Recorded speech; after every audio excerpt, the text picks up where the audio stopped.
Hello everyone. आज हम twelfth physics में अपना नेक्स्ट टॉपिक स्टार्ट करते हैं। Torque on an electric dipole placed in uniform electric field. आज हमने एक टॉर्क निकालनी है एक इलेक्ट्रिकल डायपोल पे जो यूनिफॉर्म इलेक्ट्रिक फील्ड के अंदर रखा है। जब भी हम किसी डायपोल को इलेक्ट्रिक फील्ड के अंदर रखते हैं तो उसके ऊपर टॉर्क लगती है।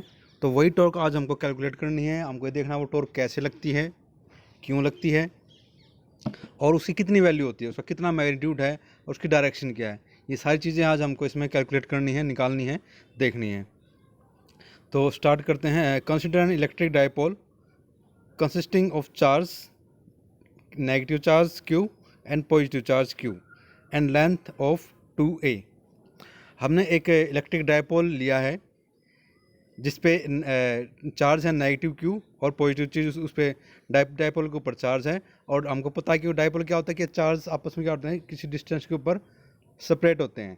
तो और डिस्टेंस हमने जो ली है वो ली है 2a। Length of A dipole is 2a placed in uniform electric field. ये यूनिफॉर्म इलेक्ट्रिक फील्ड के अंदर रखा है। E make an angle theta with the direction of electric field. तो ये जो इलेक्ट्रिक डायपोल हम जो ले रहे हैं जिसकी लेंथ 2a है और उसके ऊपर चार्ज नेगेटिव Q और पॉजिटिव Q चार्ज है, वो यूनिफॉर्म इलेक्ट्रिक फील्ड के अंदर रखा है। तो करने से पहले मैं बता देता हूँ कि यूनिफॉर्म इलेक्ट्रिक फील्ड क्या होती है और नॉन यूनिफॉर्म इलेक्ट्रिक फील्ड क्या होती है। इसमें टर्म जो आई है यूनिफॉर्म इलेक्ट्रिक फील्ड। हम किसको यूनिफॉर्म इलेक्ट्रिक फील्ड बोलेंगे और किसको नहीं बोलेंगे। अब हमको पता है कि जो चार्ज है वो अपने चारों तरफ इलेक्ट्रिक लाइंस छोड़ता है, अपने इलेक्ट्रिक लाइंस फैलाता है अपने, जिसको हम इलेक्ट्रिक फील्ड बोलते हैं। तो चार्ज की हम चार्ज क्योंकि इलेक्ट्रिक लाइंस भेज रहा है और वो अलग अलग डायरेक्शन में जा रही हैं और वो हम उसको क्या बोल रहे हैं, इलेक्ट्रिक फील्ड बोल रहे हैं। और जब ये चार्ज, अगर हम एक चार्ज लें, मान लो हमने एक प्लेट ली है, ये इस पर पॉजिटिव चार्ज है प्लेट के ऊपर, एक प्लेट ली है हमने यहाँ पे नेगेटिव चार्ज है इसके ऊपर। अब हमको पता है इलेक्ट्रिक लाइंस की डायरेक्शन पॉजिटिव से निकलती हैं और नेगेटिव में एंटर करती हैं, और नेगेटिव में एंटर करते टर्मिनेट हो जाती हैं, मतलब ख़त्म हो जाती हैं। तो जो इलेक्ट्रिक लाइंस वो यहाँ से निकलेंगी वो बिल्कुल स्ट्रेट लाइन में निकलती हैं। अगर एक ये प्लेट होंगी तो ये उसकी क्या होगी, डायरेक्शन। अगर इलेक्ट्रिक लाइंस हैं वो आपस में पैरेलल हैं, अगर पैरेलल्स इलेक्ट्रिक लाइंस निकलती हैं तो हम उनको बोलते हैं ये इलेक्ट्रिक फील्ड कैसी है, यूनिफॉर्म इलेक्ट्रिक फील्ड। अगर इलेक्ट्रिक लाइंस पैरेलल हैं सभी एक दूसरे से और वो उस इलेक्ट्रिक फील्ड को हम बोलते हैं वो इलेक्ट्रिक फील्ड कैसी है, यूनिफॉर्म इलेक्ट्रिक फील्ड। और नॉन यूनिफॉर्म इलेक्ट्रिक फील्ड हम बोलेंगे किसमें इलेक्ट्रिक लाइन पैरेलल ना हो। जैसे ये इलेक्ट्रिक फील्ड है,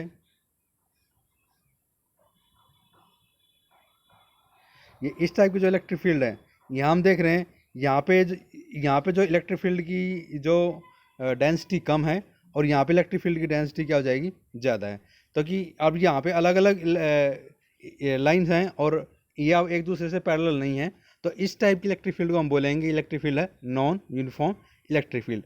तो इस केस में हम जो ले रहे हैं वो ले रहे हैं यूनिफॉर्म इलेक्ट्रिक फील्ड, मतलब जो इलेक्ट्रिक फील्ड की लाइन्स हैं वो सभी क्या हैं, पैरेलल हैं।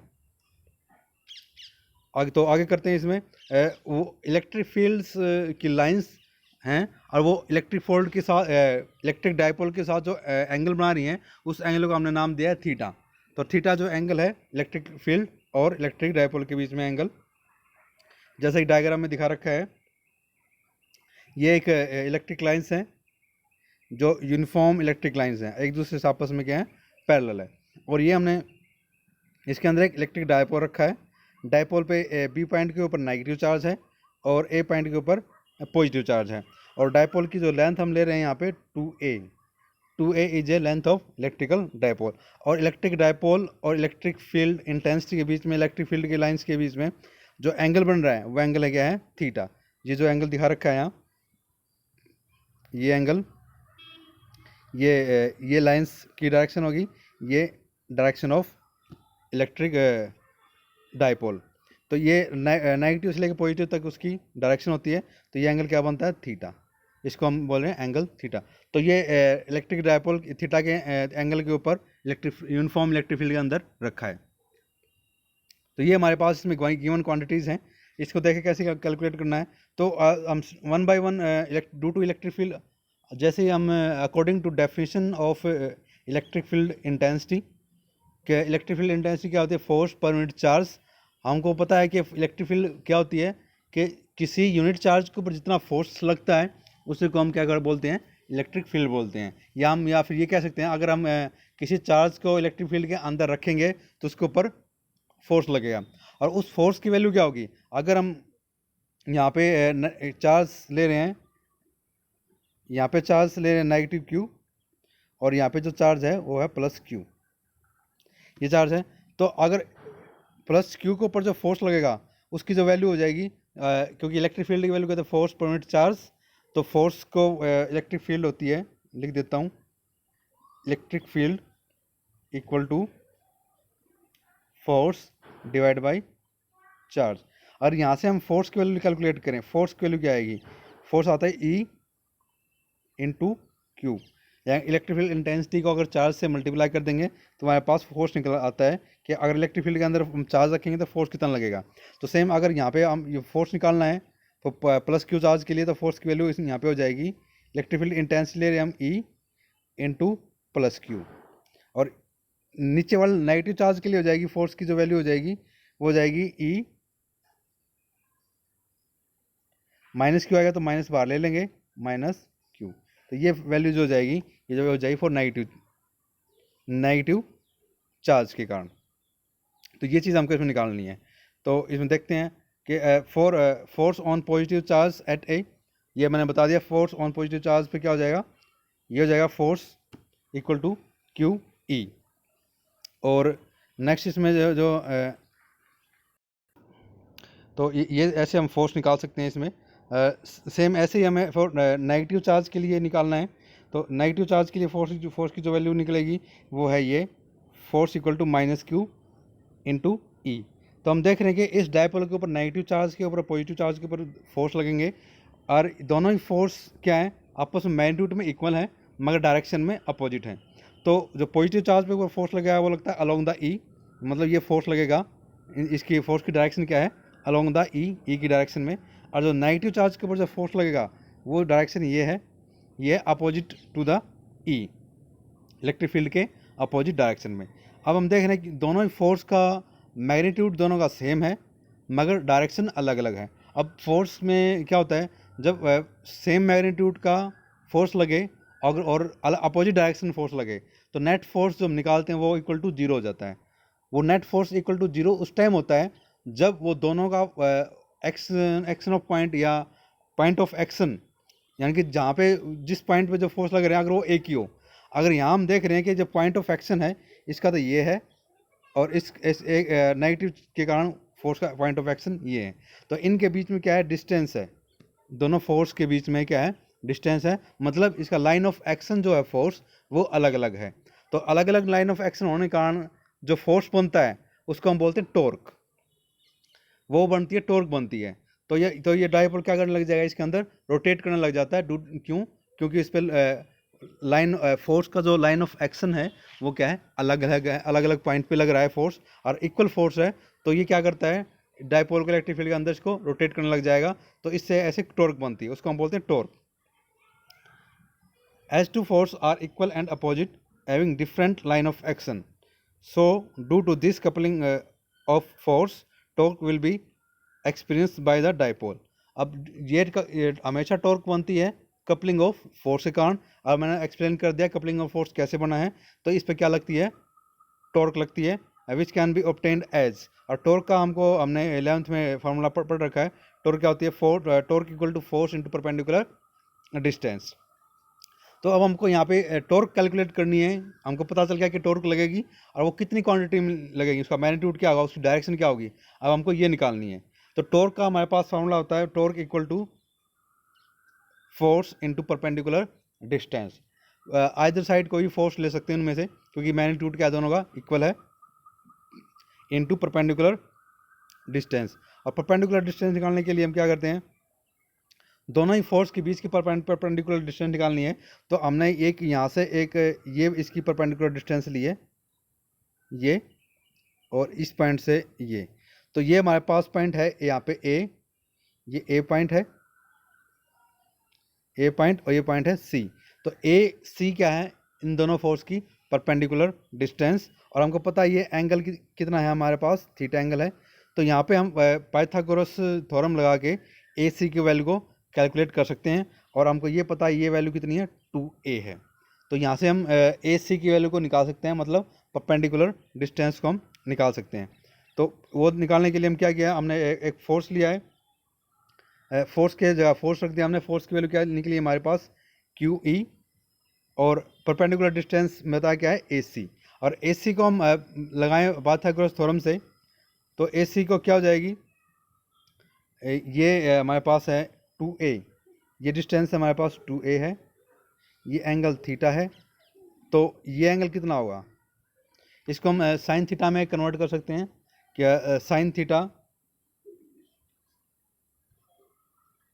थीटा इक्वल टू हो जाएगा यहाँ से perpendicular upon hypotenuse. Perpendicular A C है, A C divide by hypotenuse हो जाएगी 2a। तो यहाँ से हम ए सी की वैल्यू निकाल सकते हैं, ये ए सी की वैल्यू। तो ए सी की वैल्यू क्या आ जाएगी, 2a साइन थीटा। तो ये वैल्यू हमारे पास यहाँ से निकल के आ जाएगी ए सी की 2a साइन थीटा। तो सेम यही वैल्यू हमने यहाँ पे पुट की है, ए सी की जो वैल्यू है हमने क्या पुट कर दी, 2a साइन थीटा। अब हमको पता है कि Q इंटू 2a वो होता है P, इलेक्ट्रिकल डायपोल मोमेंट, हमने पहले कर चुके हैं। Q इंटू 2a क्या हो जाएगा, इलेक्ट्रिकल डायपोल मोमेंट। और इसकी जगह हम लिख सकते हैं P, और E की जगह E आ जाएगा, और साइन थीटा की वैल्यू साइन थीटा है। तो ये हमारे पास एक टॉर्क का फार्मूला निकल के आता है, जो हम इसमें कैलकुलेट करते हैं। ये टॉर्क का मैग्नीट्यूड निकल के आता है, which try to align dipole in the direction of E। तो इस टॉर्क के कारण क्या होता है कि जो डायपोल है वो E की अलाइन में आना चाहता है, या उसकी अलाइन में आ जाएगा, उसकी लाइन में आएगा। If torque is a vector quantity, तो हम इसको वेक्टर फॉर्म में इसको भी लिख सकते हैं। तो टॉर्क को वेक्टर फॉर्म में लिखने के लिए हमने क्या किया है, हमको पता है जिसके साथ साइन थीटा लगता है वो साइन थीटा के लिए यूज करते हैं हम क्रॉस प्रोडक्ट। तो torque is a cross product of P cross E। तो P क्रॉस E इसकी क्या है, वेक्टर फॉर्म है। हम टॉर्क को ऐसे लिखते हैं, मतलब PE साइन थीटा, और theta is A angle between P and E। ये चीज़ हम इसमें करते हैं, ये चीज़ इसमें निकालते हैं। तो डायरेक्शन देखते हैं, इसमें डायरेक्शन क्या है, direction of torque can be obtain bye right hand thumb rule. अब हमको ये 11th में कर चुके हैं राइट हैंड थंब रूल। तो यहाँ से हम right hand thumb rule apply करके फॉर क्रॉस प्रोडक्ट के लिए हम डायरेक्शन निकालते हैं, और वो डायरेक्शन क्या होती है, perpendicular of E and P। यानी कि P और E के जो परपेंडिकुलर डायरेक्शन आएगी वो क्या आएगी, टॉर्क की डायरेक्शन है, which is perpendicular to plane of contain P and E। P और E का जो प्लेन है उसकी क्या हो जाएगी, परपेंडिकुलर आ जाएगी direction of torque and directed inward, और डायरेक्शन क्या आ जाएगी, इनवर्ड डायरेक्शन आएगी। तो हम इसको अप्लाई करके इसमें डायरेक्शन इसमें निकाल सकते हैं। तो ये हमारे पास टॉर्क का फार्मूला निकला है, जो वो बहुत इंपॉर्टेंट है, जो बहुत बार एग्जाम में आता है। Torque equal to PE sine theta, P sine theta torque, और इसी वेक्टर फॉर्म हम लिखना चाहें तो P cross E equal to torque. तो इसके कुछ अब स्पेशल केस हैं इसमें। स्पेशल केस फर्स्ट करते हैं, when theta equal to 0 degree. अगर डायपोल और इलेक्ट्रिक फील्ड के साथ जो एंगल है, अगर उसकी वैल्यू अगर 0 डिग्री है, तो टॉर्क की वैल्यू हमको कैलकुलेट करनी कितनी है। तो P and E are in the same direction. अगर थीटा की वैल्यू क्या होगी, 0 है, तो P and E are in the same direction. देखते हैं, अगर ये हमारे पास एंगल थीटा है, ये एंगल थीटा जो P, ये E है साइड, और इस डायरेक्शन में है E, ये P है, और ये हमारे पास E है। तो ये चीज़ है, और इनके बीच में एंगल है थीटा। अगर एंगल की वैल्यू, थीटा की वैल्यू हम 0 पुट कर रहे हैं, तो क्या हो जाएगा, तो उस केस में हो जाएगा ये E की डायरेक्शन हो जाएगी, और P की डायरेक्शन को एंगल थीटा नीचे, ये जो एंगल है ये ऐसे नीचे की तरफ आएगा जीरो की साइड में, तो ये ही डायरेक्शन किसकी हो जाएगी, पी की डायरेक्शन, मतलब दोनों की सेम डायरेक्शन हो जाएगी। तो इसको हम बोलेंगे एंगल क्या है इनके बीच में, 0 डिग्री। अगर एंगल 0 डिग्री है तो हम यहाँ हमारे फार्मूले में पता है कि टॉर्क की वैल्यू कितनी आएगी। तो अगर एंगल 0 डिग्री है तो हम थीटा की जगह हम पुट करेंगे 0 डिग्री और sine theta equal to sine 0 degree put करेंगे। तो टॉर्क का जो हमारा फॉर्मूला है पी इज साइन 0 डिग्री, और साइन 0 हमको पता है साइन 0 इक्वल टू 0, तो साइड टर्म क्या हो जाएगी 0, मतलब टॉर्क की वैल्यू क्या हो जाएगी 0।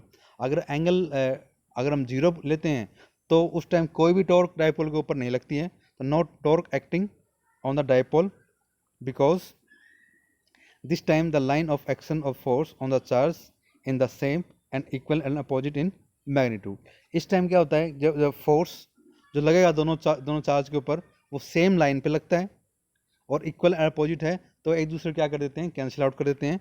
तो ये इस टाइम जो मैग्नीट्यूड का जो फोर्स का जो मैग्नीट्यूड आता है वो इक्वल टू क्या हो जाता है 0, और टॉर्क क्या हो जाती है, क्योंकि एक लाइन पे लग रहे हैं फोर्स, तो टॉर्क क्या हो जाएगी उस केस में 0 हो जाती है।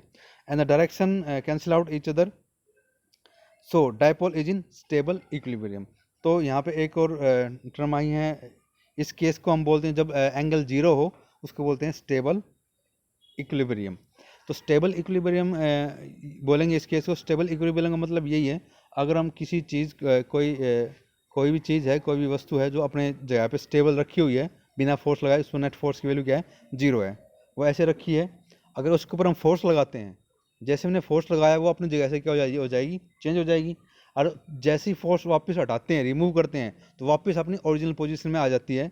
तो उस केस को बोलते हैं वो बोलते हैं स्टेबल इक्विलिब्रियम। क्या वो बॉडी किस में थी, उसको बोलेंगे बॉडी स्टेबल इक्विलिब्रियम में। जब उसके ऊपर फोर्स लगाएंगे तो वो चेंज हो जाएगी, जैसी फोर्स हटाएंगे तो वो अपनी ओरिजिनल पोजीशन पे आ जाएगी, तो उसको बोलेंगे स्टेबल इक्विलिब्रियम। अगर ऐसा ना हो, अगर हम बॉडी को हम रखी है स्टेबल है, अगर उसके ऊपर फोर्स लगाएं वो अपनी जगह से चेंज हो जाए और वापस अपनी ओरिजिनल पोजीशन पे ना आए फोर्स हटाने के बाद, तो हम उसको बोलेंगे वो है अनस्टेबल इक्विलिब्रियम है। तो ये तो दो टर्म है जो याद रखनी है, अनस्टेबल इक्विलिब्रियम और स्टेबल इक्विलिब्रियम। तो इसमें सेकंड पॉइंट करते हैं। Second point, when theta equal to 90 degree. अगर थीटा अगर इसमें 90 डिग्री है तो हम क्या करेंगे, सिंपल थीटा की साइन थीटा में 90 डिग्री पुट करेंगे। टॉर्क का फॉर्मूला हमारे पास है पी साइन थीटा, थीटा की जगह पुट कर दिया 90 डिग्री। तो साइन थीटा साइन 90 को पता है वो इक्वल टू होता है 1 के, तो जो हमारी टॉर्क की जो वैल्यू आएगी वो हो जाएगी पी ई। अब क्योंकि साइन थीटा की वैल्यू 1 होगी तो हम क्या बोलेंगे टॉर्क कैसी है। अब साइन थीटा की वैल्यू -1 से +1 तक लाई करती है, और साइन की वैल्यू मैक्सिमम होती है +1। अब यहाँ पे साइन 90 में 1 ही होती है, तो हम क्या बोलते हैं ये साइन की वैल्यू कैसी है, मैक्सिमम वैल्यू है। और मैक्सिमम वैल्यू है तो हमारे पास टर्म क्या बचती है, बस पी ई बचती है। तो हम इसलिए बोलते हैं ये टॉर्क कैसी है, मैक्सिमम टॉर्क। तो उसके बाद जो टॉर्क लगेगी वो लगेगी मैक्सिमम टॉर्क लगेगी, which is give the maximum torque. यहाँ से हम एक डेफिनेशन और निकाल सकते हैं इलेक्ट्रिकल डायपोल मोमेंट की। अगर हम इलेक्ट्रिकल डायपोल मोमेंट को डिफाइन कर सकते हैं टॉर्क से, तो इसमें इसके लिए हमें ये देखना है कि अगर हम हमारे पास मैक्सिमम टॉर्क जो आई है, एक मिनट, जो मैक्सिमम टॉर्क है हमारे पास वो है torque equal to P E. अगर हम ई की वैल्यू को 1 पुट कर दें, देन टॉर्क मैक्सिमम को क्या हो जाएगी इक्वल टू पी के, मतलब इलेक्ट्रिकल डायपोल मोमेंट के इक्वल हो जाएगी। So electrical dipole moment of an electric dipole is defined as the maximum torque acting on it when it place in an electric field of unit intensity. हमने electric field को क्या लिया है, unit लिया है। अगर उसके ऊपर टॉर्क लगे maximum when placed in perpendicular to the electric field, तो उसको क्या बोलेंगे, इलेक्ट्रिकल डायपोल मोमेंट। तो यहाँ से हम इसकी डेफिनेशन एक और डेफिनेशन को याद कर सकते हैं, तो इसका थर्ड पॉइंट देखते हैं। व्हेन थीटा इज 180 डिग्री, अगर थीटा को हम 180 डिग्री पुट करें तो पी ई साइन थीटा की जगह वैल्यू पुट करेंगे थीटा में 180 डिग्री। तो यहाँ से हम अगर 180 डिग्री पुट करें तो 180 पता है हमको थीटा की वैल्यू क्या होती है, साइन 180 इक्वल टू 0 ही होता है। तो टॉर्क की वैल्यू क्या होती है 0, तो यहाँ भी टॉर्क कैसे लगेगी 0 ही लगती है। The dipole is in unstable equilibrium. हम इस केस में बोलते हैं कि डाइपोल जो है वो अनस्टेबल इक्विलिब्रियम में है। जैसे ही उसको हम थोड़ा सा अपनी जगह से हिलाएंगे तो वो अपनी वापस 0 डिग्री की तरफ आता है डाइपोल।